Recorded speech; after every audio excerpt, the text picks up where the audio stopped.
Sud Radio, Berkov dans tous ses états. Nous sommes en guerre. Vous pouvez aborder tous les sujets que vous voulez. Presque. Ah, les vaccins, vous pouvez pas... non. Ah. Les vaccins, non. Nous sommes en guerre. On s'est tous vaccinés parce qu'ils nous ont expliqué que le vaccin empêchait précisément la transmission. En fait, on a su assez vite que c'était pas vrai et on a été interdit c'était interdit de le dire. Nous sommes en guerre. Un pass ZFE 24 heures va être créé. Je pars avec ce dossier des stations-service qui vendent du gazole et qui ne pourront plus en vendre et sur le fait de devoir faire plus de kilomètres. Nous sommes en guerre. Nous sommes en guerre. Et oui, nous sommes en guerre. Hein. Ça fatigue de dire nous sommes en guerre, alors que nous sommes sur un plateau de radio, le plateau de Sud Radio, on n'est pas en guerre ici, c'est la paix. Mais c'est la paix, l'œil du cyclone. Vous savez que l'œil du cyclone, c'est toujours le plus calme. Mais au dehors, mais dans l'environnement, le Liban par exemple, le Liban actuellement sous les bombes. Les bombes, rétorsion israélienne, le Hezbollah, le Liban est victime aussi de la guerre des autres, il faut le dire. Et ça, pas depuis hier, depuis au moins une trentaine d'années. Qu'est-ce qui se passe au Liban? On va parler avec le chargé de mission Liban de SOS Chrétien d'Orient, qui est avec nous en direct de Beyrouth. Et puis, nous allons aussi parler de ce qui se passe en Corse aussi, avec l'arrivée de SOS Méditerranée, qui établit une antenne en Corse. Et il y a des Corses qui sont d'accord et d'autres pas du tout d'accord. Pourquoi? On va également en parler avec un nouveau parti politique, le président d'un nouveau parti politique, et pourquoi ils ne veulent pas de SOS Méditerranée. Qu'est-ce qui se passe aussi là-dessus? Et puis les perles, les huées, les bravos, notamment, on va parler de ce qu'on dit de personnalité des médias. Et ce que nous avons, nous, à dire sur Sud Radio. Et puis, en seconde partie, on va parler de quoi? On va faire, non pas un dîner de cons, mais un déjeuner de cons. C'est-à-dire que je vais m'entretenir avec Olivier Postelvinet. Vous savez, on est toujours le con de quelqu'un. Il a écrit un bouquin formidable qui s'appelle Homo Cretinus. C'est quoi la bêtise, le règne de la bêtise? On va en parler avec lui. Et c'est vraiment pas piqué des hannetons. À tout de suite, attachez vos ceintures. Ici Sud Radio. Les Français parlent au français. Je n'aime pas la blanquette de veau. Je n'aime pas la blanquette de veau. Sud Radio, Berkov dans tous ses états. À nouveau le Liban. Après, depuis 73-75, la guerre civile et son cortège de morts, de blessés, de dégâts. Après les incursions, après effectivement les raids israéliens, le Hezbollah, tout se passe comme si depuis des décennies, on faisait la guerre du Moyen-Orient sur le dos du Liban. Et le Liban l'en peut, mais qu'est-ce qui se passe aujourd'hui? On va en parler tout de suite avec un correspondant à Beyrouth qui connaît bien ce qui se passe. Sud Radio, Berkov dans tous ses états. Le fait du jour.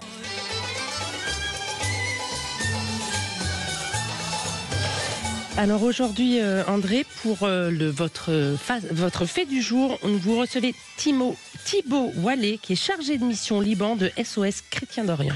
Oui, après avoir écouté, on n'a pas entendu trop parce qu'on a beaucoup de choses à dire. C'est l'extraordinaire chanteuse Fayrouz qui chante Zourouni. Zourouni veut dire venez me voir. C'est une des chansons les plus populaires du Liban et du Proche-Orient. Thibaut Wallet, bonjour. Bonjour André Berkov. Alors, vous êtes chargé de mission Liban de SOS Chrétien d'Orient. Dites-nous, on voit ce qui se passe, on entend ce qui se passe depuis effectivement quelques jours, avec les raids au sud Liban, les raids israéliens dans la banlieue sud de Beyrouth, à Baalbek, dans le nord, etc. Deux choses, comment vivent les Libanais? Encore une fois, ça dépend évidemment des régions, on sait que telle région est tout à fait préservée, d'autres pas. En tout cas, quel est le sentiment qui prévaut aujourd'hui? Lassitude, encore une fois, ça recommence ou quoi? Alors oui, le sentiment des Libanais aujourd'hui est en agacement, une lassitude par rapport à ces bombardements. Rien qu'au cours des 48 heures, il y a eu plus de 290 frappes aériennes qui ont été enregistrées, ce qui porte le total à 9263 frappes depuis l'intensification du conflit. Ouais. C'est vrai qu'on sent de la part des Libanais une certaine lassitude par rapport à ces bombardements, et pas que par rapport à ces bombardements d'ailleurs. Imaginez bien le bruit d'un drone en stationnaire toute la journée au-dessus de vous. C'est vraiment quelque chose qui vous empêche d'oublier Ouais. ce qui se passe actuellement dans votre pays. Et forcément, il y a une vraie lassitude de la part des Libanais par rapport à ce qui est en train de se passer dans leur pays. Alors Thibaut Wallet, vous êtes actuellement à Beyrouth, vous-même. Depuis quelque temps déjà, depuis quelque temps, vous êtes dans la capitale libanaise? Alors exactement, moi je suis à Ashrafie, donc c'est un quartier au nord de Beyrouth. Et personnellement, je suis arrivé au Liban il y a un peu plus de 3 mois. 3 mois, d'accord. Alors, d'abord, dites-nous un peu, SOS Chrétien d'Orient, spécifiquement, par exemple, au Liban, c'est quoi votre tâche, c'est quoi votre boulot, disons-le comme ça? Tout à fait. Alors, SOS Chrétien d'Orient travaille au Liban depuis juillet 2014, donc ça fait maintenant un peu plus de 10 ans. De 10 ans. Nous sommes au Liban. Oui. Auprès des Libanais, justement pour les aider, pour les soutenir, aussi bien moralement que matériellement, et tenir la promesse de Saint-Louis, qui est très chère dans nos cœurs et qui est très chère aux Libanais aussi, de maintenir ce lien entre la France et le Liban. Rappelez la promesse de Saint-Louis, c'est vrai, on l'oublie ça, c'est-à-dire qu'il y avait déjà des liens du temps de Saint-Louis avec le Liban. Tout à fait, bien sûr. Ça, c'est vraiment quelque chose que les Libanais n'ont pas oublié. Et d'ailleurs, ils appellent la France la mère du Liban, notre mère à nous. C'est vrai que c'est quelque chose qui nous rappelle et qui nous redisent très, très souvent.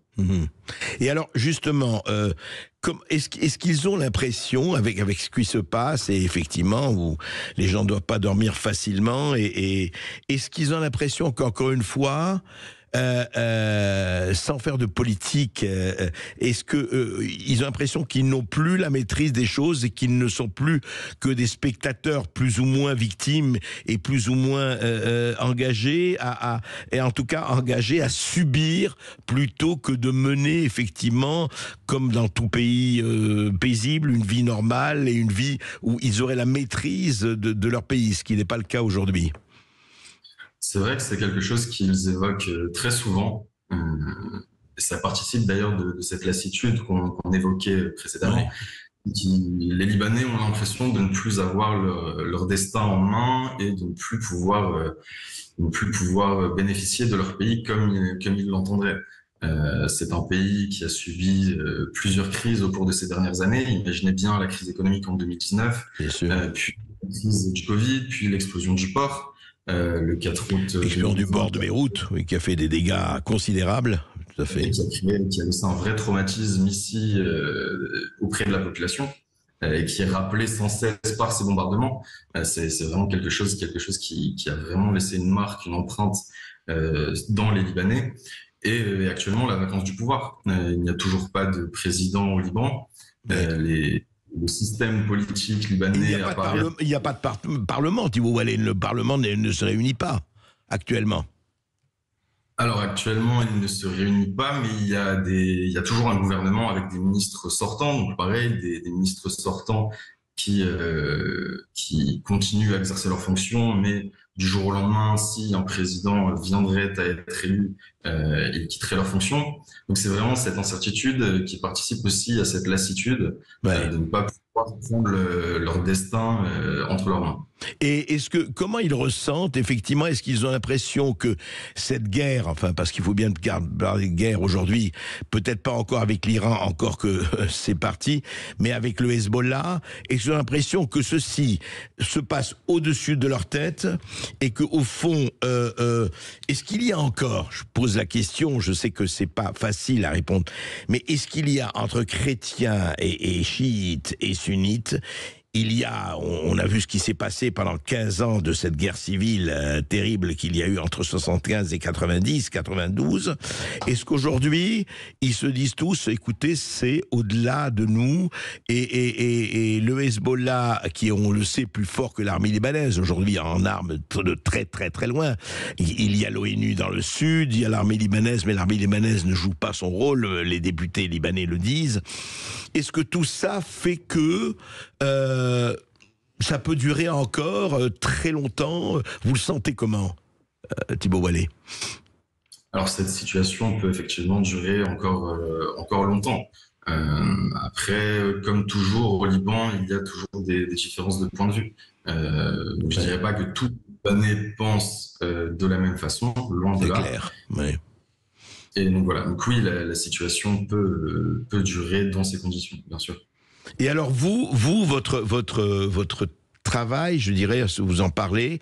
Je voulais savoir, par exemple, qu'est-ce que vous avez fait là depuis 3 mois que vous êtes là? Vous êtes allé où? Vous êtes intervenu où? C'est intéressant de nous le raconter. Qu'est-ce que vous avez fait pratiquement pour essayer effectivement de diminuer le drame de cette situation, en tout cas? Bien sûr. Alors, vu la situation actuelle, nous procédons à beaucoup de projets d'urgence. Notamment, nous avons fait des donations de matelas dans un centre d'accueil, parce que vous n'êtes pas sans le savoir, actuellement, la crise des déplacés au Liban est une crise majeure qui aura une réelle influence sur l'avenir du pays. Ouais. C'était le Premier ministre libanais, Najib Mikati, qui estimait à plus d'1 million de déplacés actuellement au Liban. 1 million de déplacés du Liban Sud, c'est ça plutôt, oui. Voilà, un peu partout, des déplacés qui viennent majoritairement bien sûr du Sud-Liban, mais qui aussi viennent d'Arié, la banlieue sud de Beyrouth, qui est pilonnée jour après jour depuis plusieurs semaines. Encore il y a 30 minutes environ, il y a encore eu deux raids aériens israéliens sur la banlieue sud de Beyrouth. D'accord. Voilà, et donc, il y a ces déplacés qui comptent presque 1 million, là, vous venez de le dire. Et vous essayez d'apporter un certain nombre de médicaments aussi. Enfin, en quoi ça consiste exactement? Expliquez-nous. Alors, pour le moment, c'était vraiment l'urgence ces derniers jours, depuis le 23 septembre. Donc, par exemple, voilà, actuellement, on estime à 973 centres d'accueil. C'est un chiffre qui évolue jour après jour. Ouais. Surtout des écoles publiques qui sont réquisitionnées par le ministère de la Santé et le ministère des Affaires sociales.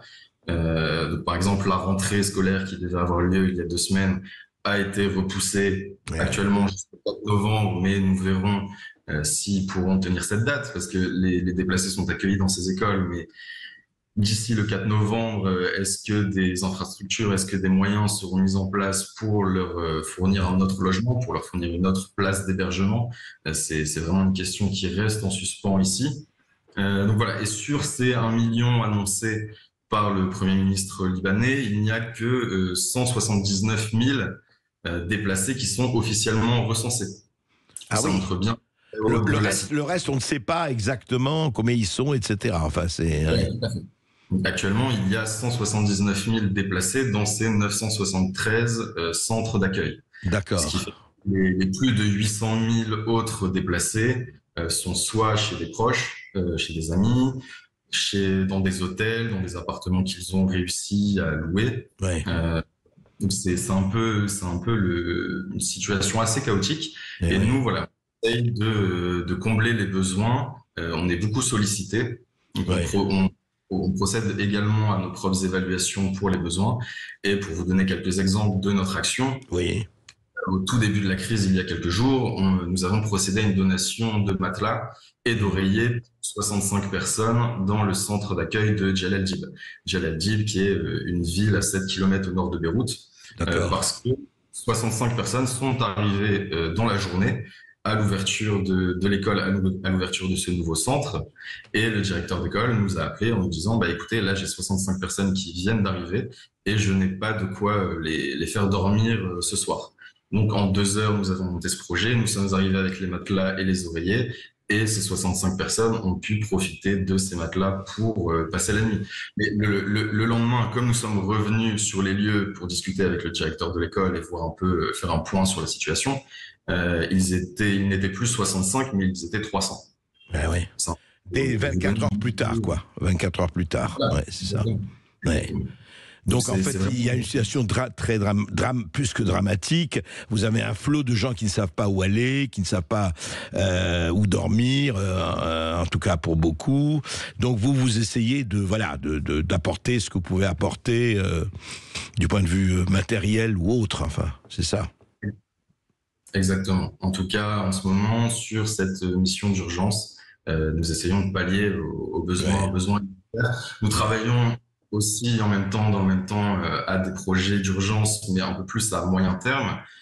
Par exemple, nous allons lancer un projet médical avec une clinique mobile pour pouvoir fournir des soins, un accès aux soins à des déplacés. Cette fois-ci, ce sera dans la région de Jésine, qui est vraiment à la lisière avec le Sud-Liban, qui est dans le Sud-Liban. Tout à fait. Pouvoir fournir un accès aux soins aux déplacés. Donc, ce sera une clinique mobile qui sillonnera une vingtaine de centres avec une population d'à peu près 6000 personnes. Et ces déplacés pourront avoir accès à un pédiatre, à une assistante sociale, à un médecin. Voilà. Et vous mettez ça en place très prochainement, enfin cette clinique mobile? On doit lancer le projet là dans les jours à venir, cette semaine, si tout se passe bien, s'il n'y a pas de nouveaux développements. D'accord. En tout cas, écoutez, Thibaut Wallet, pour ce que vous faites, c'est très important, vraiment, et j'espère qu'il y a plusieurs associations, en tout cas, je sais que vous faites un travail, c'est SOS Chrétien d'Orient, vous faites un travail remarquable depuis des années, un peu partout, d'ailleurs, au Moyen-Orient, hein, et pas seulement au Liban, mais là, aujourd'hui, c'est là qu'est la crise. Écoutez, on continuera en tout cas d'en parler avec vous, et merci pour ce que vous faites, c'est très important, avec ce drame. Et si vous avez une réaction, une question, n'hésitez pas à appeler au 0826 300 300 ou à intervenir sur notre Facebook Live. Sud Radio. Ici Sud Radio. Les Français parlent au français. Les carottes sont cuites. Les carottes sont cuites. Sud Radio Berkov dans tous ses états. Cela fait quelques temps, quelques mois, quelques années qu'on parle du saupoudrage des migrants un peu partout en France et notamment en Corse, avec l'aide d'un certain nombre d'associations. Et en Corse, comme ailleurs, comme à Calac, comme ailleurs, ça provoque quelques réactions. On va essayer d'en parler. Pourquoi on ne veut pas accueillir, ou on n'accueille pas, ou on n'est pas tout à fait d'accord. On en parle tout de suite. Sud Radio André Berkov. Berkov dans tous ses états, ça balance pas mal sur Sud Radio.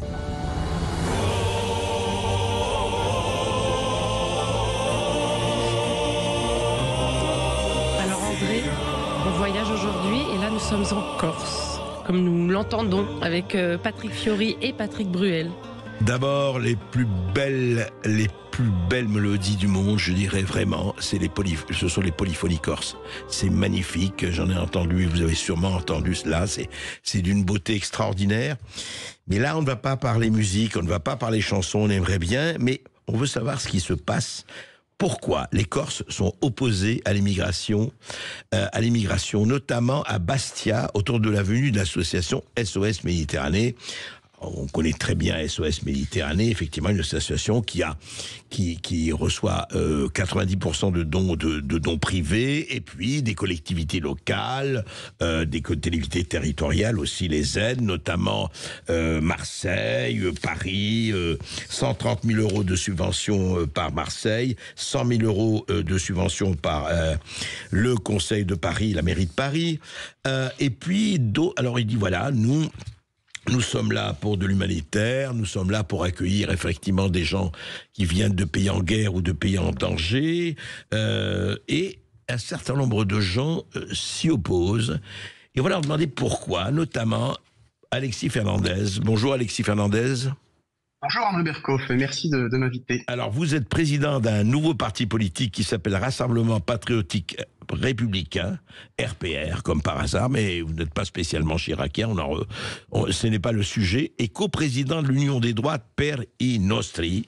Et d'ailleurs, vous êtes un certain nombre, effectivement, et on a vu, il y a eu il y a 2 semaines un certain nombre de manifestations, par des Corses qui disent mais non, mais la Corse a toujours été un pays d'accueil, nous devrons recevoir ces hommes et ces femmes qui viennent de pays en guerre ou qui sont en danger, et d'autres comme vous, Alexis Fernandez, qui disent non, écoutez, c'est pas comme ça que ça doit se passer. Pourquoi?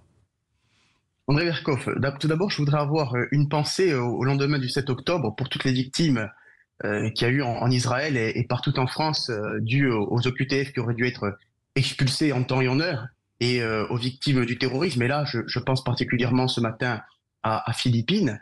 Voilà, donc nous, aujourd'hui, on est opposés fermement à la venue donc de ces ONG de SOS Méditerranée et autres, parce qu'ils se rendent complices très clairement de passeurs. Ils sont dans le trafic humain, et c'est pas moi qui le dis, c'est les rapports de l'agence Frontex qui le disent, puisque les rapports ont fait état de bateaux qui s'approchaient des côtes, qui coupaient leur radar et qui s'approchaient à 20 ou 30 kilomètres de côtes libyennes et tunisiennes pour récupérer des migrants. Aujourd'hui, on constate très clairement que sur le terrain... Vous dites que ces passeurs-là,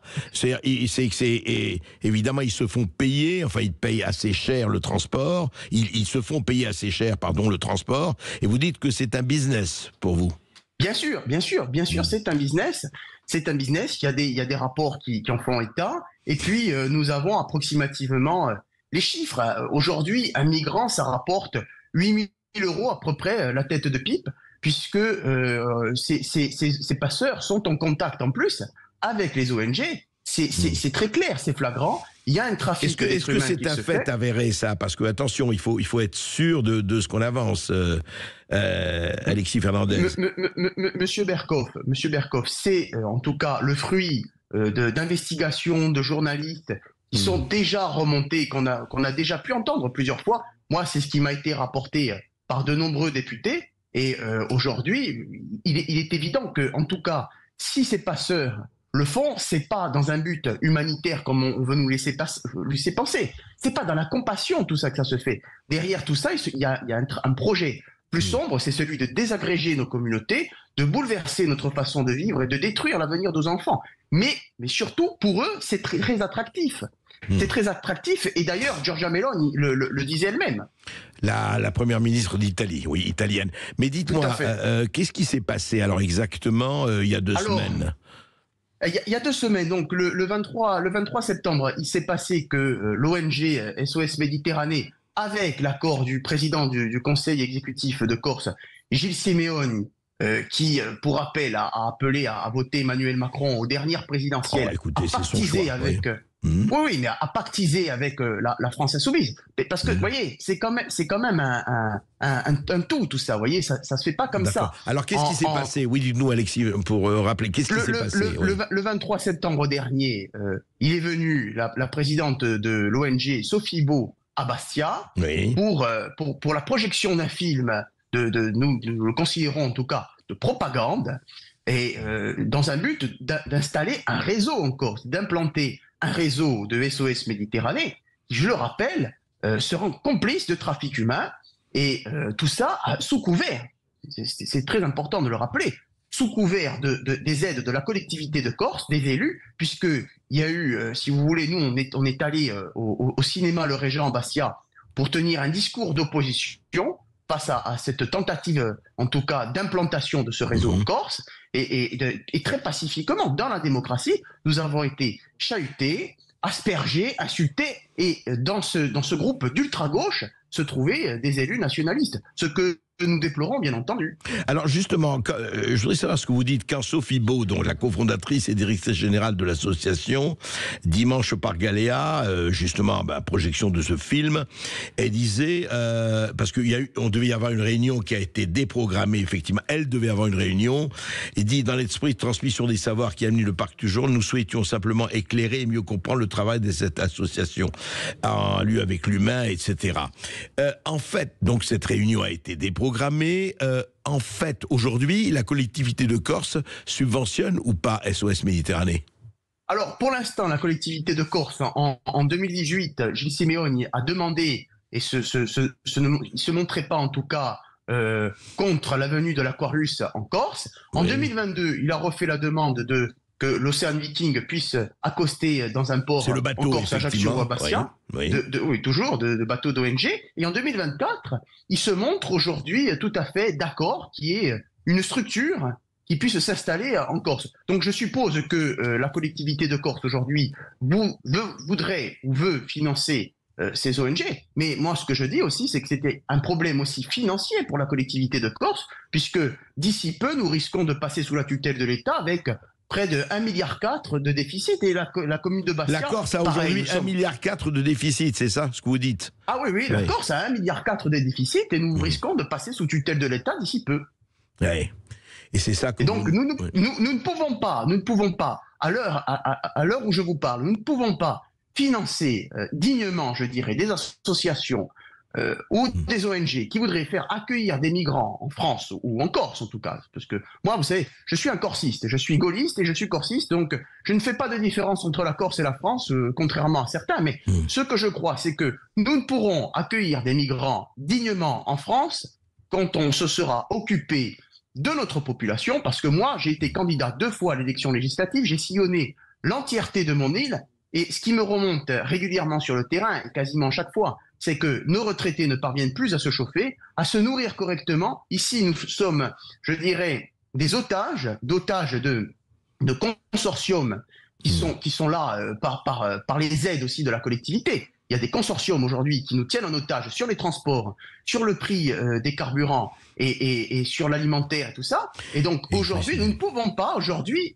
accueillir dignement des gens alors que les nôtres sont en pleine souffrance. Oui, vous voulez dire que, justement, j'allais vous poser la question du sentiment de la population corse. Évidemment, je ne vous demande pas de me dire, on ne fait pas un sondage, et ce n'est pas... mais ce que vous avez vu avec les personnes avec qui vous avez parlé, comment ils réagissent par rapport à ça? Parce qu'il y en a qui sont pour, il y en a qui sont contre. On a vu, il y a des gens qui disent, mais non, il faut accueillir, etc. Vous le sentez comment quand vous dites qu'effectivement, il y a des gens qui ne bouclent pas leur fin de mois? Eh bien, c'est unanime, M. Berkoff, c'est unanime. Aujourd'hui, la Corse entière a voté à hauteur de 58% quand même Marine Le Pen au présidentiel. Donc le message est clair. Aujourd'hui, les Corses sont en attente d'une nouvelle politique de droite, conservatrice, identitaire, qui les protège, qui les entend, qui les écoute, mais une Corse qui ne veut pas devenir une terre d'accueil, je dirais, pour migrants qui voudraient ici bouleverser notre mode de civilisation, notre mode de vie. Aujourd'hui, on ne veut pas que la Corse se balkanise, parce que la balkanisation, finalement, c'est le wokisme, c'est la mondialisation, le mondialisme, et on ne veut pas de ça. Aujourd'hui, on veut une Corse qui est fière de ses racines, comme on l'a toujours été. Vous savez, M. Berkoff, nous avons toujours su tenir debout face à l'adversité. Notre histoire, elle est marquée par la résistance, par la persévérance et l'attachement farouche à notre identité. Et nous, de Pascal Paul à De Gaulle, de génération en génération, nous avons toujours su dire non. Et face à tout ce qui nous menaçait. Et notre identité, notre souveraineté, on y tient et on ne compte pas se la faire enlever ou souiller par quelconque ONG qui viendrait de l'autre côté du monde. Et qui plus est, souiller est un mot fort, Alexis Fernandez. Non, ce que je voulais vous demander, est-ce que vous iriez, vous dites, la Corse a toujours été un pays, en tout cas une région, en tout cas une entité qui a dit non, effectivement. Vous pensez, vous êtes sur non pas le long terme, mais le court terme, vous pensez qu'on peut aller jusqu'à l'affrontement? Vous pensez que ceci peut se régler autrement? Il peut y avoir un soulèvement populaire. Et c'est à redouter. C'est à redouter parce que moi, aujourd'hui, ce que j'entends sur le terrain, encore une fois, c'est que les Corses me disent, si demain, bateau il devait y avoir dans nos ports, nous contesterons vivement dans les rues. Et nous ne voulons pas de ça. Et moi, aujourd'hui, ce que je veux éviter par-dessus tout, c'est d'abord un drame humain qui pourrait se passer en Méditerranée, parce que ces gens-là n'ont rien demandé, ce sont des malheureux aussi, mais que l'on pourrait aider chez eux directement, plutôt que de se rendre complice de trafic d'humains, encore une fois. Mais ce que je ne veux pas, c'est que dans notre île, dans nos rues, se déroulent des violences. On ne veut pas, on le redoute fortement. Et donc, ce qu'on veut faire, on veut sensibiliser nos élus, sensibiliser la population sur le risque qu'il peut y avoir. Et aujourd'hui, c'est le travail qui est le mien avec l'Union Périnostre et pour les nôtres. Eh bien, écoutez, on va suivre cela. Merci Alexis Fernandez. On interrogera aussi un certain nombre de gens parce que c'est une situation qui, en France, en Corse et ailleurs, ne veut pas se régler, hélas, dans les jours à venir, ni dans les semaines, ni les mois à venir. Donc, on sera amené à en reparler. Merci à vous. Merci, Monsieur Berkoff. Vous pouvez réagir ou poser votre question en appelant au 0826 300 300. Dans quelques instants, André Berkoff revient pour parler médias et vaccins, voitures et passes ZFE et écologie. Bref, c'est perles, huées et bravo du jour. À tout de suite. Je n'aime pas la blanquette de veau. Je n'aime pas la blanquette de veau. Sud Radio Berkoff dans tous ses états. Écoutez, j'ai une confession à vous faire. Je suis un mâle blanc de plus de 50 ans, hétérosexuel, et je ne sais plus comment faire. Je sens que je suis un coupable. Je suis coupable de tous les péchés de la planète, et vous allez voir, c'est encore l'université de Liège qui nous le dit. Écoutez. Sud Radio Berkoff dans tous ses états, les perles du jour. Alors je crie, vaccinez-moi. Mais les labos sont tous en surmenage et il y a des problèmes d'arrivage. Alors on fait avec ce qu'on a. On fait avec ce qu'on a, mais là c'était l'université de Liège. Il faut mettre les chansons où il faut. C'était Michael Jackson, Black and White. Eh oui. Bon, c'est pas grave, on va y aller quand même. Mais vraiment, il faut vraiment marquer ça, parce que vaccinez-moi, c'est pour plus tard. Alors, qu'est-ce qui s'est passé ? Ben, pourquoi je vous dis ça avec un air complètement, je veux dire, coupable ? Eh bien, qui a écrit ? Si la Terre est dégradée, si nous sommes dans la pollution, si nous n'avons plus respiré, si le CO2 envahit nos narines, notre cœur, nos tripes, eh bien c'est la faute de l'homme blanc, chrétien et hétérosexuel. Texto, je n'invente rien. Eh bien, c'est à l'université, cette rentrée 2024, à l'université de Liège, en Belgique, c'est un cours unique et transversal et obligatoire. Ça s'appelle le cours Durabilité et Transition. Alors, que dit la merveilleuse université de Liège, que je ne connaissais pas, mais maintenant elle va être connue ? Eh bien, écoutez, c'est très simple. Voilà. Il y a aujourd'hui un consensus scientifique sur la dégradation des conditions d'habitabilité sur la Terre et sur la responsabilité de l'homme. Ce serait l'action d'une espèce qui pourrait faire croire que l'origine du basculement est l'humanité. Non, j'ajoute, ce n'est pas l'humanité. Non. Et je reviens au texte de l'université de Liège. Il s'agit de l'homme occidental, blanc, chrétien, hétérosexuel.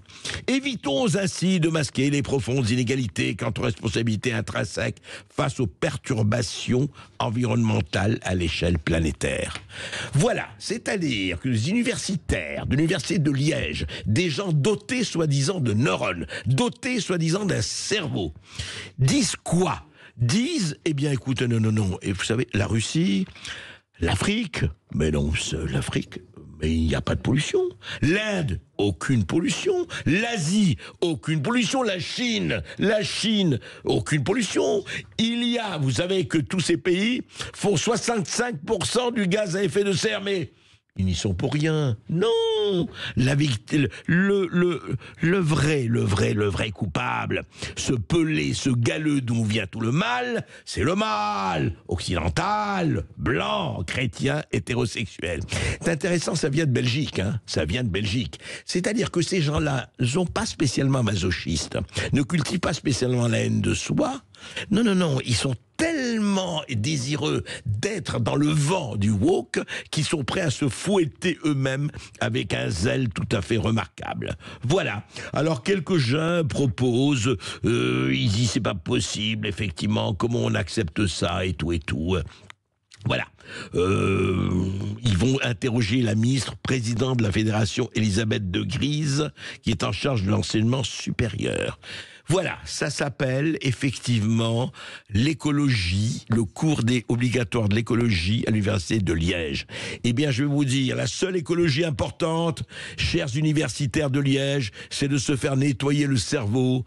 Vraiment, vous en avez absolument besoin. Et je crois que la pollution, la première des pollutions, c'est la pollution mentale. Eh bien, il serait bon que vous passiez au travail. Sud Radio Berkov dans tous ses états.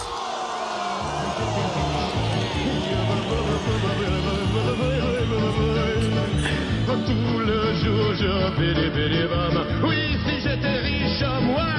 Ah, si j'étais riche, et oui, si j'étais riche.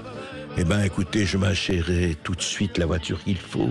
Bien sûr, j'aurai la voiture qu'il faut. Et je serai tellement heureux, Madame Hidalgo, messieurs du Conseil de Paris, vraiment d'avoir le véhicule qu'il faut pour circuler dans Paris. C'est vrai, parce que vous m'avez dit, d'ailleurs, j'ai vu, vous avez créé un pass pour permettre aux véhicules critère 3 de circuler. Oui, c'est-à-dire que, vous savez, on a un certain nombre, on va avoir des voitures diesel, voilà, même des voitures un peu âgées, effectivement, diesel. Ben, c'est fini. Paris, c'est interdit. Comment? Mais écoutez, j'ai pas les moyens de m'acheter tout de suite une nouvelle voiture électrique ou même hybride, j'ai un problème. Ah, écoutez, ben vous vous débrouillez, mon vieux, vous débrouillez, hein. C'est fini. Paris, c'est un club privé. On peut plus rentrer comme ça dans Paris, hein. C'est un club privé, voilà. Alors, qu'est-ce qu'il faut faire? Eh bien, dans les zones ZFE, vous savez, les zones à forte émission, hein. Eh bien, les zones à faible émission, excusez-moi, la zone à faible émission du métropole du Grand Paris, donc, sera interdit dès le 1er janvier 2025, c'est-à-dire dans 3 mois, même pas, la circulation des véhicules critère 3. Soit, qu'est-ce que c'est critère 3? Les voitures diesel de plus de 14 ans et les voitures essence de plus de 19 ans qui, comme vous le savez, polluent tout. Voilà, c'est fini. Mais comme les conseils de Paris sont des démocrates, sont des gens, sont humains, ils comprennent qu'il y a des problèmes, qu'ils comprennent que c'est pas facile tout ça. Eh bien, écoutez, il va leur permettre de déroger d'une certaine manière à la règle. Alors, qu'est-ce qu'on va faire? Eh bien, c'est très très simple. Écoutez ce que dit David Béliard, oui c'est ça, qui a adjoint donc Europe Écologie Les Verts à la mairie de Paris. Écoutez ce grand humaniste qui va vous permettre pour les gueux qui ont encore une critère 3 de circuler. Un pass ZFE 24 heures va être créé, ce qu'on appelle en fait un pass pour les petits rouleurs, c'est-à-dire les gens qui ont ou qui auront des véhicules qui ne correspondent plus ou qui seront critère 3, qui ne pourront plus accéder à la zone. Eh bien, on leur permettra de le faire pendant 24 heures, 12 fois dans l'année, c'est-à-dire 12 jours, pour pouvoir déroger d'une certaine manière à la règle qui va s'instaurer.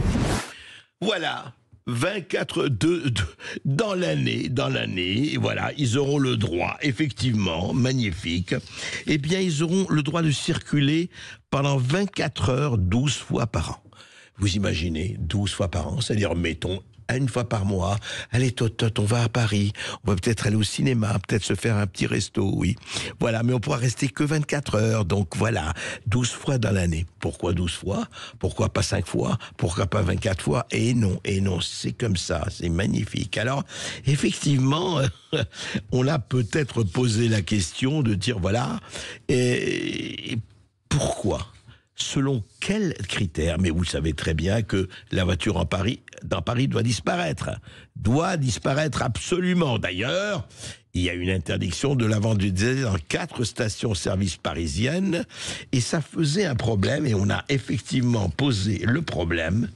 C'est que 4 stations diesel ont disparu. Mais, est-ce que ça ne va pas amener des gens à polluer plus en cherchant désespérément une station diesel? Écoutez. 4 stations-service ne peuvent plus désormais vendre de gazole autour de Paris parce que la maire de Paris souhaite la sortie du diesel de la capitale. Oui. Est-ce que vous ne craignez pas bien que les automobilistes soient obligés de brûler un petit peu plus de carburant pour aller en prendre ailleurs du diesel parce qu'ils ne vont pas revendre leur voiture après? Alors j'ai essayé de réfléchir à beaucoup de sujets depuis que je suis premier adjoint, ça fait 3 mois. Pas encore à celui-là, mais je pars avec ce dossier des stations-service qui vendent du gazole et qui ne pourront plus en vendre et sur le fait de devoir faire plus de kilomètres. Voilà, c'était à BFM Paris, Patrick Bloch, premier adjoint. Il vient d'entrer, il connaît pas le sujet. On l'a interrogé là-dessus, mais il va y réfléchir. Effectivement, la question posée, elle est là. Elle est là, puisque les gens vont chercher des stations diesel, ils vont polluer encore plus. Ah oui, c'est vrai. Oui, mais on n'y a pas réfléchi. Et pourquoi on a pris la décision? Eh ben comme ça, on n'y a pas réfléchi. Voilà, ça s'appelle le Conseil de Paris. Voilà, qui œuvre évidemment pour notre bonheur, ne l'oubliez pas. André Berkoff revient juste après le flash d'information et il aura un petit bravo à faire à Sud Radio. Ici Sud Radio. Les Français parlent au français. Les carottes sont cuites. Les carottes sont cuites. Sud Radio Berkoff dans tous ses états. Et avant de recevoir Olivier Postelvinet pour Homo Crétinus, nous allons rappeler un certain nombre de choses concernant un épisode que vous connaissez tous et que vous avez tous subi ou enduré, le Covid. Sud Radio Berkoff dans tous ses états. Alors je crie, vaccinez-moi. Mais les labos sont tous en surmenage. Et y a des les goguettes, une très très belle parodie, effectivement. Vaccinez-moi. Rassurez-vous, on va pas reparler de vaccins. Simplement, il y a eu 2 témoignages intéressants de 2 journalistes que nous estimons, que nous aimons beaucoup. Christine Kelly et Geoffroy Lejeune. Christine Kelly, qui est à Europe 1 et qui est à CNews, et Geoffroy Lejeune, qui dirige le journal du dimanche. Et ils ont parlé de qu'est-ce qui peut être tabou dans leur exercice journalistique. Est-ce qu'il y a des tabous? Et apparemment, oui, il y en a un. Écoutez, Christine Kelly dans Les Incorruptibles. Vous pouvez aborder tous les sujets que vous voulez. Presque. Ah, les vaccins, vous pouvez pas... non. Ah. Les vaccins, non. C'est pas une question de CNews, c'est une question générale. Toujours, ça c'est un sujet délicat. Je ne sais pas, mais c'est un sujet délicat. Quand je dis je ne sais pas, il faut fouiller, mais c'est-à-dire que c'est un sujet particulièrement sensible. Toujours compliqué en effet. C'est toujours compliqué, même sur les plateformes. Vous voyez ce que je veux dire? Pas que sur les médias, sur les plateformes, partout. C'est un sujet très, très, très délicat. Donc je vous dis la vérité. Et pourtant éminemment grave. Hein. Éminemment grave, mais je vous dis la vérité, ce sujet-là, il est très difficile de l'aborder à la télévision. Voilà, c'est un sujet tabou, ce ne sont pas les incorruptibles, bien sûr, c'est l'émission Les Incorrectibles, bien sûr. Et Christine Kelly dit, voilà, moi je parle de tout, elle parlait de la liberté, j'ai une liberté totale, la CNews et compagnie, sauf sur les vaccins. Sur les vaccins, je peux rien dire. D'ailleurs, vous savez, c'est un peu partout, je peux rien dire. Et quelques jours plus tard, chez à CNews, il y avait effectivement une discussion et Geoffroy Lejeune, le journaliste Geoffroy Lejeune est intervenu. Et Pascal. C'était chez Pascal Praud, et effectivement, sur les questions de Pascal Praud, écoutez.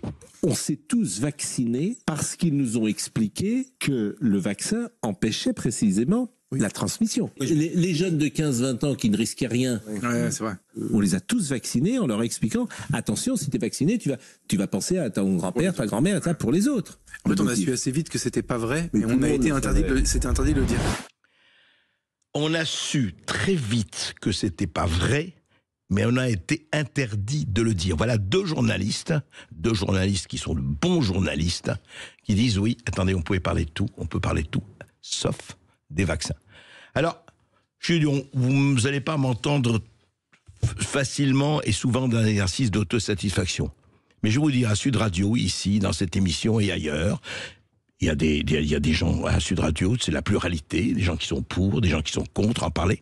Mais nous, très tôt, nous avons abordé, avec différents invités, les effets des vaccins. Nous ne sommes ni anti-vax, ni pro-vax, il n'y a pas de problème chez nous. Vraiment, chacun fait ce qu'il veut. Ça s'appelle le consentement libre. Hein, c'est inscrit dans la Constitution, ça. Et eh bien, nous avons parlé très tôt, nous, des effets, des questions qu'on pouvait avoir sur un certain nombre de vaccins. On parle évidemment des vaccins ARN messagers sur la Covid-19 et nous en avons discuté. Encore une fois, et pas de consensus, il n'y avait pas toutes les têtes, aucune tête ne dépasse, nous avons discuté. Et je dois dire, c'est à l'honneur de Sud Radio et de tous les médias qui ont, alternatifs ou pas, qui ont été traités de complotistes, etc., parce qu'ils ont posé des questions. Et c'est magnifique. Dès que vous parlez de certaines questions, vous êtes traités de complotistes. Ça permet évidemment de résoudre le problème avec les béquilles de l'idéologie. Sud Radio Berkov dans tous ses états. Le face-à-face. Aujourd'hui, dans le face-à-face, André Berkov reçoit Olivier Postelvinet, auteur du livre Homo Cretinus, le triomphe de la bêtise, et c'est aux éditions La Cité. Bonjour Olivier Postelvinet. Bonjour. Nous vous avions reçu pour le Sapiens et le climat. Vous avez écrit plusieurs livres. Vous avez été, je le rappelle, effectivement, à Courrier International, très longtemps. Vous avez dirigé, c'est ça ? Oui. Et La Recherche aussi, le journal La Recherche. Et Books, bien sûr, qui est votre petit chouchou préféré, vous le dites, hein, à plusieurs reprises. Sapiens, c'est le climat, une histoire bien chahutée. Et là, vous publiez, donc, aux presses de La Cité, Homo Cretinus, le triomphe de la bêtise. Alors, d'abord, effectivement, je voudrais poser la question, pourquoi vous avez choisi ce sujet et vous l'avez étendu, et c'est intéressant, mais on va en discuter, à tous les domaines pratiquement, je veux dire, qu'ils soient politiques, économiques et autres, enfin, chez les philosophes, chez les scientifiques, un peu partout. D'abord, qu'est-ce qui vous a fait choisir ce territoire immense et assez terrain incognita encore? Je me suis posé la question et en fait, j'ai pas vraiment la réponse. Je ne sais pas très bien ce qui m'a poussé à écrire ce livre. Mais vous savez, quand on écrit un livre, quand on décide d'écrire un livre, il y a un phénomène de cristallisation qui se produit un peu comme dans l'amour, selon Stendhal. Là, il y a un moment où, bon, on se dit, on y va.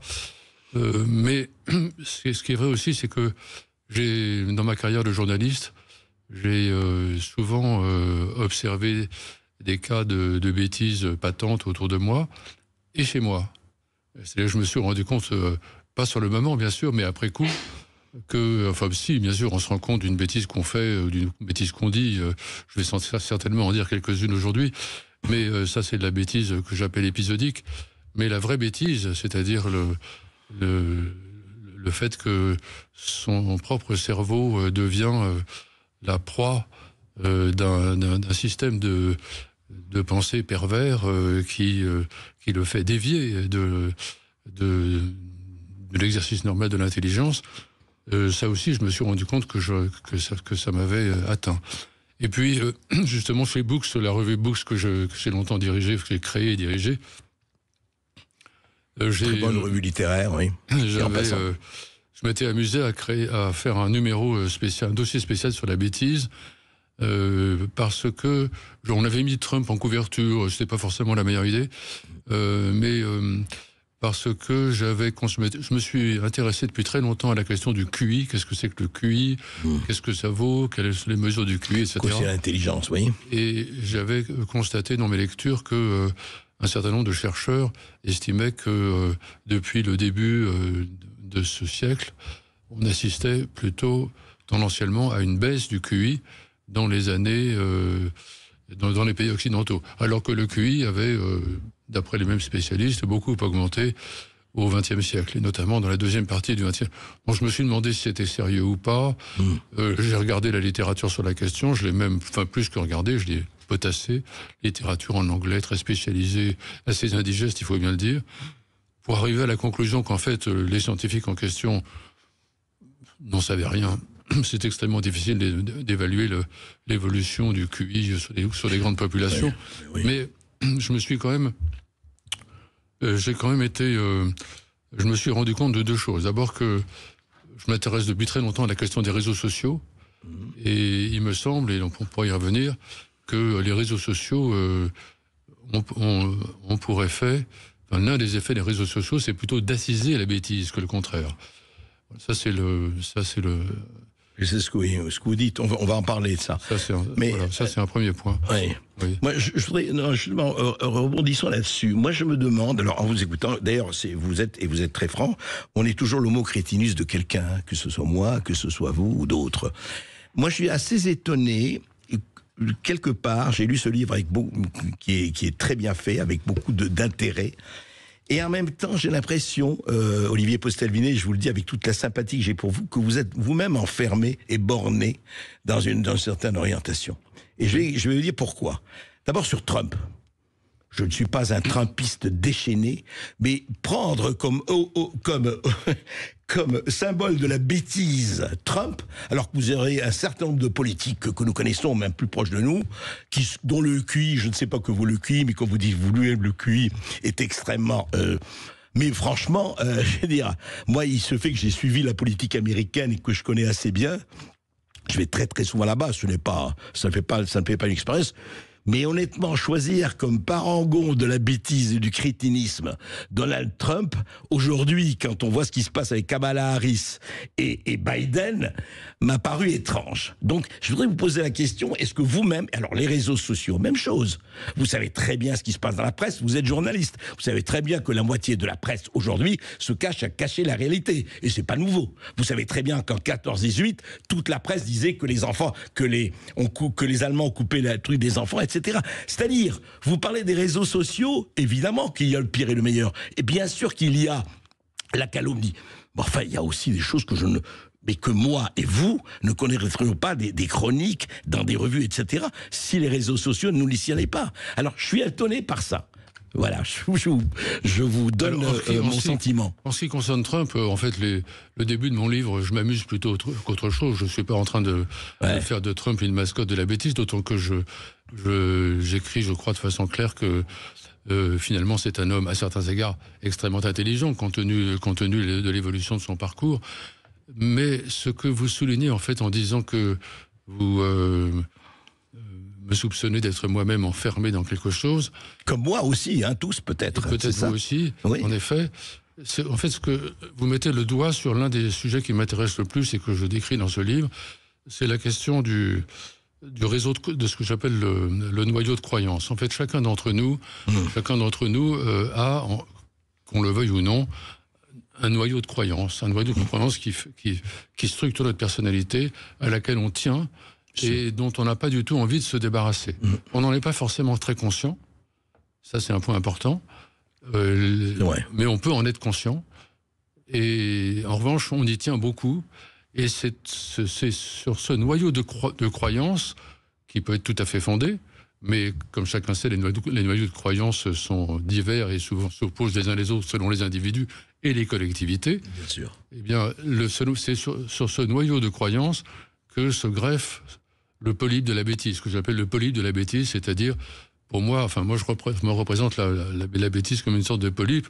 On peut parler de virus aussi, mais je préfère l'expression de polype, parce que c'est une sorte, dans mon esprit, peut-être que je fantasme, mais c'est un être vivant, en fait, la bêtise. C'est un être vivant qui est omniprésent, qui est présent partout, dans toute la société, chez chacun d'entre nous, qui l'a toujours été naturellement, qui probablement est plus attisé dans certaines périodes que dans d'autres, attisé aujourd'hui, à mon sens, assez nettement dans la société actuelle. Et donc, la bêtise vient, au fond, au risque de figer ce noyau de croyance, de le borner. De le borner, comme vous dites très bien. On va en parler. Non, mais c'est très intéressant parce que, en fait, moi, le reproche que vous faites, c'est pas sur le fond de votre livre. Le reproche. Disons, la nuance, c'est est-ce que c'est la bêtise ou est-ce que c'est pas autre chose? Mais on va en reparler tout de suite. Après cette petite pause, à tout de suite. Et bien sûr, si vous avez une question ou une réaction, n'hésitez pas à nous appeler au 0826 300. Berkov dans tous ses états revient tout de suite. Ici Sud Radio. Les Français parlent au français. Je n'aime pas la blanquette de veau. Je n'aime pas la blanquette de veau. Sud Radio Berkov dans tous ses états. Toujours avec plaisir avec Olivier Postel-Vinet, un livre qui pose des questions, qui pose de vraies questions. C'est quoi la bêtise? C'est quoi d'être borné au sens littéral du terme, on va parler? Homo Cretinus aux éditions de la Cité. Et vous donnez énormément d'exemples. C'est vrai, c'est presque, enfin c'est encyclopédique quelque part. Et justement, comment parler effectivement de ces valeurs. On parlait hors antenne des gens qui pensent absolument que la Terre est plate. D'ailleurs, il y a des religions qui continuent à vous dire que la Terre est plate. D'ailleurs, vous parlez des religions, vous parlez de la science, vous parlez de la philosophie, et vous parlez aussi de la bêtise intelligente. C'est intéressant, ça. C'est quoi la bêtise intelligente, Olivier Postel-Vinet? Oui, alors ça, c'est une notion qui a été déjà largement labouré par les grands écrivains, hein, que ce soit Shakespeare, Flaubert, etc., Proust, bien sûr. Mais c'est une notion qui a été formulée, je crois, pour la première fois par l'écrivain autrichien Robert Musil. Ah oui, L'homme sans qualité. Qui est l'auteur de L'homme sans qualité, qui était un sacré pavé, passionnant. Remarquable, oui. Et parce qu'en fait, il a fait une conférence à Paris en 1936, c'est-à-dire au moment où le nazisme avait largement pris son essor, sur la bêtise. Une petite conférence que j'ai lue et relue avec un grand intérêt. C'est peut-être le texte le plus intelligent, entre guillemets, qui a été écrit sur la bêtise, du moins de mon point de vue. Et c'est là qu'il introduit de façon... dans le terme, l'expression même de bêtise intelligente. C'est l'idée que la bêtise, certes, elle existe chez les gens dont le QI est faible, elle est partout, bien sûr, mais l'un des traits les plus intéressants de la bêtise, c'est qu'elle n'épargne pas les gens qui sont par ailleurs les plus intelligents, c'est-à-dire ceux qui ont fait les meilleures études, ceux qui sont arrivés au sommet de la société, au cœur de l'élite. Elle ne l'épargne pas non plus. Et c'est particulièrement dangereux, puisque les gens de haut niveau qui se laissent en fait capter par le polype de la bêtise, pas forcément sur tous les sujets, bien sûr, mais sur certains sujets, sont des gens qui deviennent en fait particulièrement dangereux, parce qu'ils ont le pouvoir, qui représentent un risque parce qu'ils ont le pouvoir, parce qu'ils ont du pouvoir, que ce soit en médecine, que ce soit en sciences, que ce soit en politique, etc., ou dans les médias.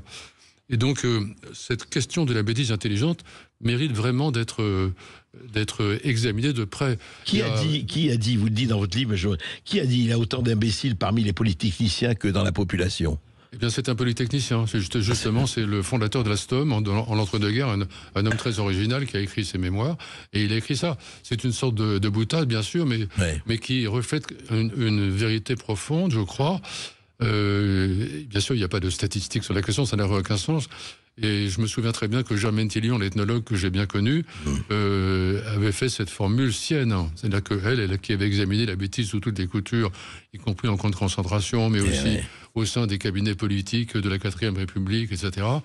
Elle disait la même chose. Elle disait, en tant qu'ethnologue, moi, Germaine Tillion, je dis, le taux d'imbéciles est identique, quel que soit le milieu, quel que soit le milieu social, le statut, etc.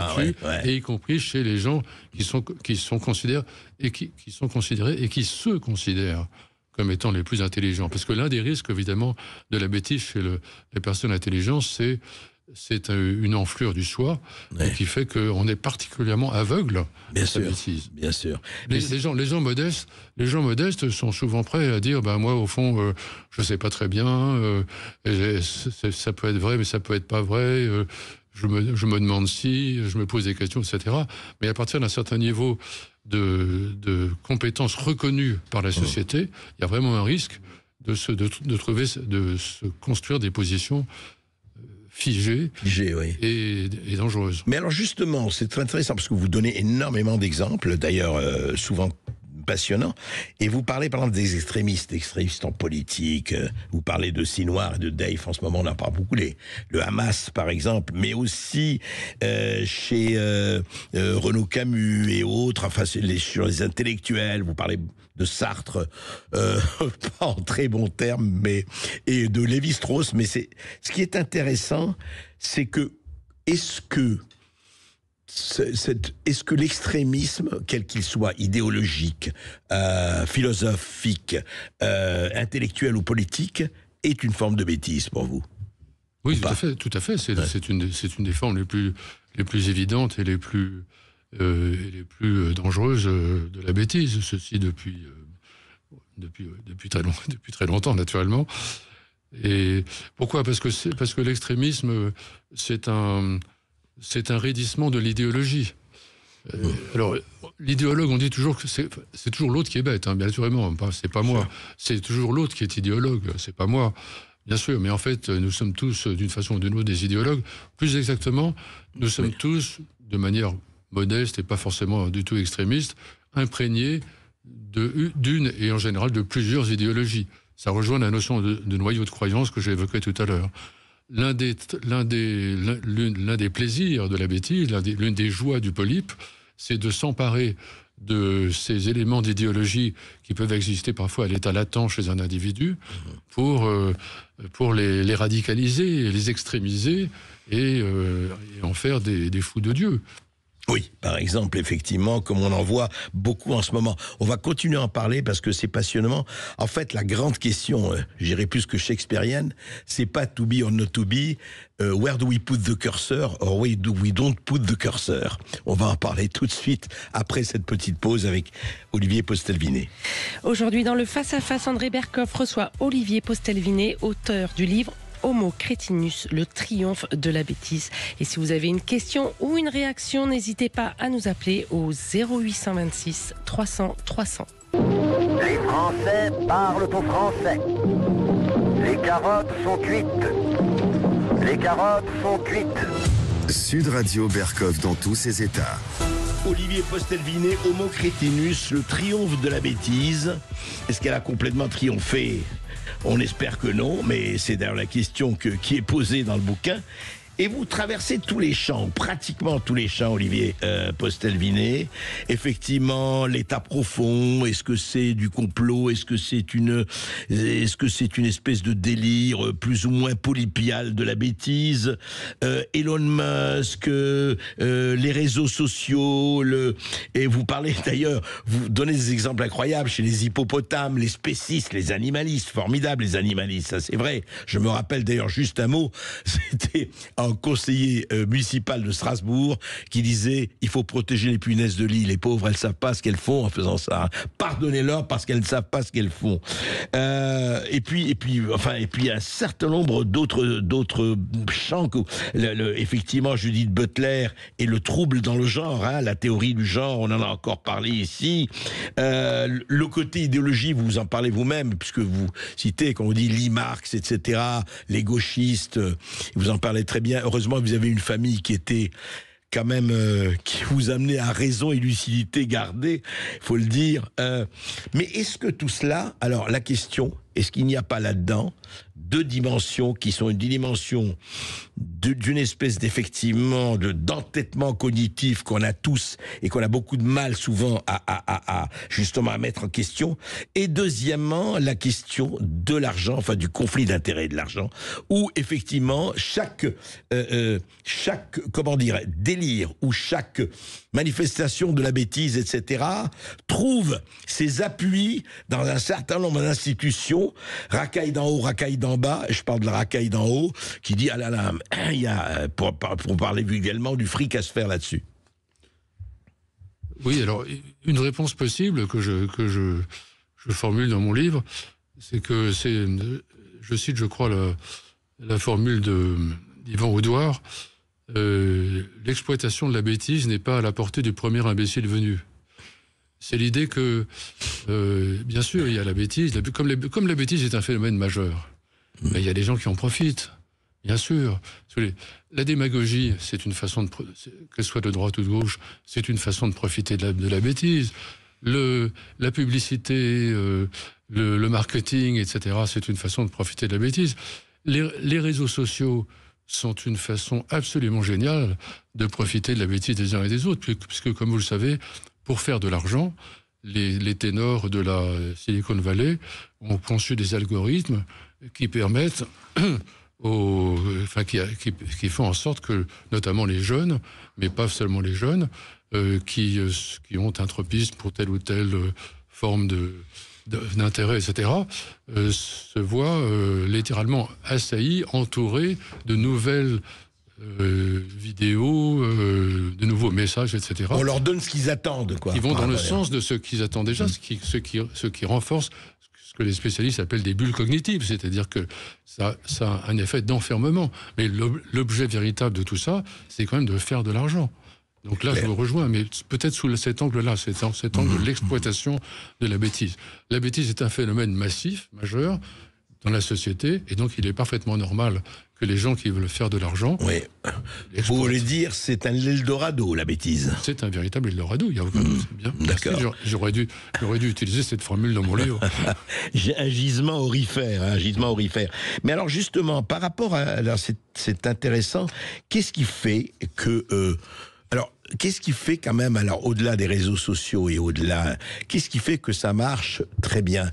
Et quand je dis ça marche très bien, vous avez parlé effectivement les platistes, la Terre est plate, mais quand on voit, et c'est pas nouveau effectivement, que par exemple un leader, un Hitler, un Mussolini, un Pol Pot, un Xi Jinping, etc., peuvent effectivement, et on l'a vu, hélas, et c'est pas nouveau, enflammer les gens ou abrutir les gens, l'autodafé des livres, etc., par exemple, et puis d'autres choses. Et aujourd'hui aussi, qu'est-ce qui fait que ce n'est plus, on n'est plus dans Hitler, on n'est plus dans Mussolini, on n'est plus dans Pol Pot, heureusement, mais on est dans ce totalitarisme soft, et qui est moins grave que l'autre. La Gestapo appelle pas à 6h du matin, tape pas à 6h du matin, mais qu'est-ce qui fait que ça marche encore très bien aujourd'hui? Alors, j'ai tendance à penser que c'est une question difficile, mais j'ai tendance à penser que la réponse doit se situer du côté de nos angoisses, c'est-à-dire et en particulier de l'angoisse de l'homme face à la difficulté de comprendre le monde qui l'entoure. Et évidemment, ceci est de tous les temps. Hein, quand on pense j'ai lu récemment un livre sur les délires au Moyen-Âge, chasse aux sorcières, etc. L'an 1000, etc. Les différents types d'eschatologie, de millénarisme, etc. Et les croyances actuelles, souvent, sont un peu du même type que de celles qu'on voyait se répandre au Moyen-Âge. Et même si les choses ont changé, les moyens de les véhiculer ont complètement changé. Mais le fond des choses reste, me semble-t-il, à peu près le même. C'est-à-dire qu'il y a une angoisse fondamentale face... Au fond, je ne comprends rien à ce qui m'entoure. Alors, qu'est-ce qui va m'aider à comprendre? La religion, par exemple. La religion, une idéologie un peu structurée, hein, le communisme, le fascisme, etc. Aujourd'hui, certains aspects de l'écologisme. Et donc, le woke, par exemple. Oui, le wokisme, mais aussi des phénomènes du même genre du côté de la droite radicale. Vous dites, on cherche des béquilles pour vivre, quoi. Mais on en a besoin. Et c'est d'ailleurs une fonction de la bêtise, probablement, si on se place du point de vue de la théorie de l'évolution. Enfin, en tout cas, on peut émettre l'hypothèse qu'une fonction de la bêtise, c'est justement de protéger. C'est-à-dire... face à cette angoisse souvent absolument insupportable, je lis un autre livre sur la peste noire au Moyen-Âge, c'est absolument terrifiant, quoi. Et donc on ne sait plus à quel saint se vouer, c'est vraiment le cas de le dire. Eh bien aujourd'hui aussi, on ne sait plus très bien à quel saint se vouer. Qui a raison, on entend tout et son contraire. Le monde paraît de plus en plus compliqué. Est-ce qu'il est vraiment plus compliqué qu'avant? J'en sais rien. Mais il paraît de plus en plus compliqué en raison de l'immédiateté des médias, de la surinformation, etc. Donc on comprend que dans ce contexte-là, des esprits, et surtout des jeunes esprits qui ont que l'éducation nationale et leurs parents n'ont pas forcément très bien formés, qui ne sont pas introduits à ce que chez Books, dans mon journal, nous appelions le bon usage de l'esprit critique, hein, parce qu'évidemment l'esprit critique, on peut faire l'usage qu'on en veut. Ouais. Voilà. Donc pour moi, s'il y avait à creuser ce sujet, j'irais dans cette direction d'une analyse du facteur angoisse. Oui, facteur angoisse, et effectivement, j'ai besoin d'une explication, on me la donne, je suis content. Enfin, quelque part. Oui, et d'ailleurs, toutes les formes de complotisme se réfèrent aussi, rentrent dans ce schéma explicatif peut-être un peu simple, mais le propre du complotisme, c'est que on se met à croire à une théorie qui est fausse en réalité, mais qui nous soulage. Et qui présente aussi un autre intérêt, c'est de nous faire entrer dans une communauté. Donc ça aussi, c'est rassurant. Oui, on n'est pas seul. C'est-à-dire qu'on n'est pas seul. Oui, mais alors justement, juste pour rester sur le complotisme, en plus, il y a des auditeurs qui nous appellent, effectivement, ils sont très intéressés par ça. Mais que faire quand vous savez très bien que s'il y avait Wikipédia, Galilée serait traité de complotiste ? Quand il a dit, pourtant, elle tourne. Je veux dire, aujourd'hui, comment classer ? Est-ce que c'est un autre effet de la bêtise et du polype ? Quand vous avancez, je ne parlerai pas seulement du Covid et du vaccin, autre chose. Vous dites quelque chose qui se révèle, d'ailleurs, 4 ou 5 ans après, un fait, mais que vous êtes traité, vous le savez, les exemples abondent, et c'est pas nouveau, vous êtes traité de tous les noms quand vous osez avancer cela. C'est-à-dire que quand vous allez en science, c'est ça, en science, c'est la science, c'est la contestation. Vous allez vers une piste que les autres ne suivent pas, vous êtes un charlatan ou un complotiste. Oui, parce que l'une des... Enfin, il y a beaucoup de choses à dire à ce sujet, mais l'une des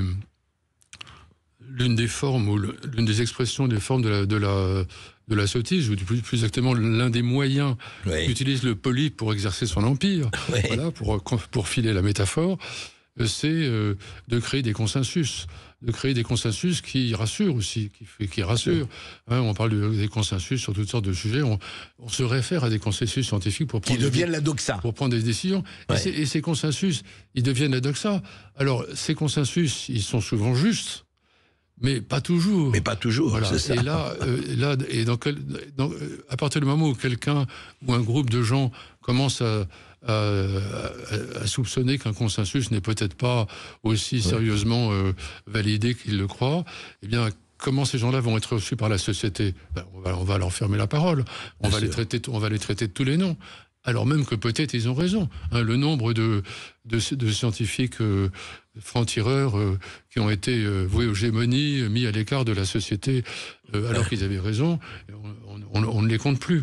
En même temps, se lancer dans une critique du complotisme, d'un consensus, ça risque aussi de mener au complotisme. C'est-à-dire que par esprit de contradiction, oui, mais alors qu'est-ce qu'on fait, mon cher Olivier Postel-Vinet ?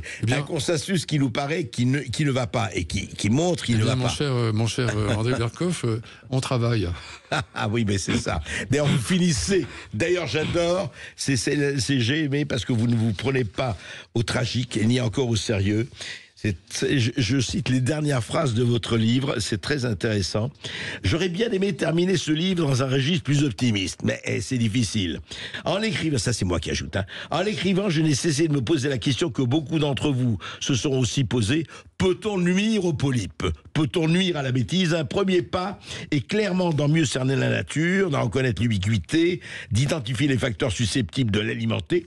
Ce que je me suis efforcé de faire ensuite, organiser la résistance. Mais l'ennemi est partout, en nous. Comment agir ? Je ne sais pas très bien. Vous aurez peut-être des idées. Et ce sera le prochain livre d'Olivier Postel-Vinet, sans doute, avec With a Little Help from My Friends. Je crois que nous avons Pascal. Oui, nous avons Pascal qui nous appelle de Grenoble. Pascal, oui, bonjour. Oui, bonjour. Excusez-moi. J'aurais une citation, une remarque et une question. Allez-y. Pour votre invité. Allez-y. La citation, c'est Coluche qui parle de l'intelligence et qui dit que l'intelligence, le problème, c'est qu'on croit toujours en avoir assez. Donc, j'aime bien cette idée. La remarque, c'est que Berkoff, vous êtes toujours au top. La réaction sur Trump, elle est géniale parce qu'elle est immédiate et je trouve qu'elle illustre bien la lutte contre la bêtise. La bêtise, c'est quand on se ramène au plus grand nombre pour être du bon côté du manche, quoi. Tout le monde tape sur Trump automatiquement. Si vous dites que vous aimez Trump, vous êtes forcément un imbécile. Alors que des imbéciles, on peut en trouver plein. Si vous prenez Biden, il ne sait pas faire la différence entre sa tête et ses pieds, et on pourrait très bien le mettre en couverture du bouquin, quoi. Et aussi pour ce qu'il a fait en politique, ou d'autres. Hein, d'accord. Et la troisième, Pascal, vous aviez... Et la question, c'est de demander à l'auteur, au monsieur, si finalement, quand on fait un ouvrage, quel que soit le sujet, et surtout sur la bêtise, on se place pas un peu en surplomb, finalement, et on s'extrait du sujet, quoi. Et dans un deuxième temps aussi, finalement... Est-ce que... Bon, j'ai oublié la deuxième question, c'est pas grave. C'est pas grave. Allez. Déjà, vous avez... Alors, est-ce qu'on se met en surplomb, Olivier Postel-Vinet ? D'après, voilà, vous avez écouté Pascal. C'est un livre, c'est un exercice kamikaze d'avoir écrit ce livre, évidemment.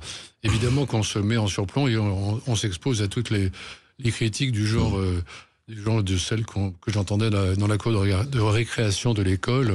C'est celui qui le dit qu'il est. Voilà, bien sûr. En même temps, à partir du moment où c'est un vrai sujet... de société, un sujet qui mérite examen, eh bien, la mise en surplomb me paraît légitime. Alors, elle est valable ou elle l'est pas, hein, c'est au lecteur de juger, mais c'est indispensable. Mon attitude, bien sûr, je suis journaliste, mais c'est aussi un peu une attitude de sociologue, d'apprenti sociologue, disons. Oui, disons un apprenti, oui, regarde, mais une chose, pourquoi vous avez commencé, par reprendre sur Trump, pourquoi vous avez commencé par le QI et surtout, moi ça m'a étonné, mais après tout, par le nez, où vous dites vous-même à la fin, oui, c'est pas avec le nez ou les lèvres ou qu'on va juger de la chose. Ça, c'est une plaisanterie, c'est parce que vous avez oui, c'est une boutade.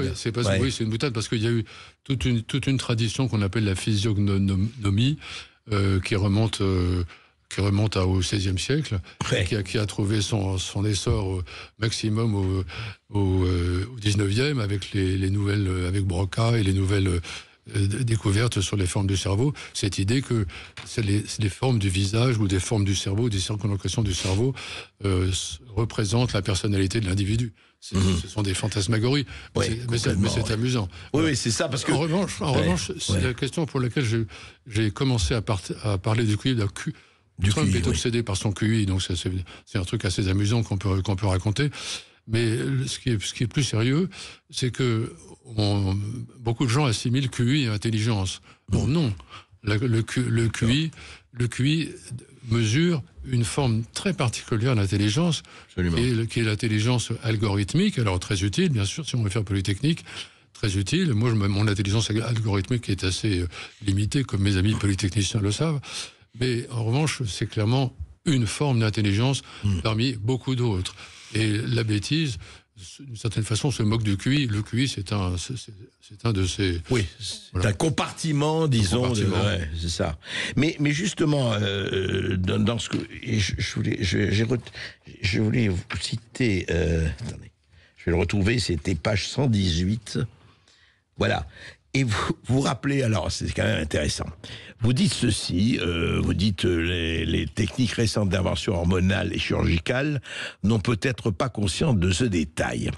Chaque neurone de leur cerveau restera marqué, vous savez, on parle des filles et des garçons, chaque neurone de leur cerveau, même s'ils font toutes les transitions de genre, restera marqué par la présence de 2 chromosomes X s'il s'agit d'une fille, d'un chromosome Y s'il s'agit d'un garçon, ce qui n'est pas sans incidence sur leur corps et leur esprit. C'est-à-dire que toutes les opérations ne changeront rien à cela. On est bien d'accord ? Oui. Ben alors, comment il se fait que, effectivement, soi-disant, on ne contourne pas ça, mais comment il se fait ? Alors là, je voudrais vous demander une description du polype, dans les circuits universitaires et ailleurs. Tout ça, et en France, en Amérique et ailleurs, tout ça est accueilli avec une espèce de... non pas de bonhomie, mais avec d'enthousiasme. Et oui, c'est vrai, il faut le faire. Je citais, juste avant que vous n'arriviez, un cours de l'Université de Liège, un cours obligatoire qui a commencé il y a un mois, en disant que tous les malheurs du monde écologique ne viennent pas de l'humanité, mais uniquement du mâle blanc hétérosexuel chrétien qui est le seul responsable. Tous les pays du monde n'ont aucune espèce dans les gaz à effet de serre, dans le CO2. Non, il y a que... Alors, on se dit, c'est quoi ça? C'est pas seulement de la bêtise, c'est quoi? Est-ce que le polype agit comment dans cette circonstance? Oui, en ce sens que, d'abord, c'est de la bêtise, évidemment, mais le monde universitaire est un monde qui est largement ancré à gauche. Toutes les statistiques le montrent. Hein. Ça ne veut pas dire qu'il n'y a pas des universitaires de droite, mais la majorité des universitaires sont à gauche. Et dans les départements de sciences humaines, etc., la proportion est encore plus forte qu'ailleurs. Donc il est normal que les modes intellectuels qui sont largement imprégnés d'idéologies diverses et variées imprègnent fortement le monde universitaire.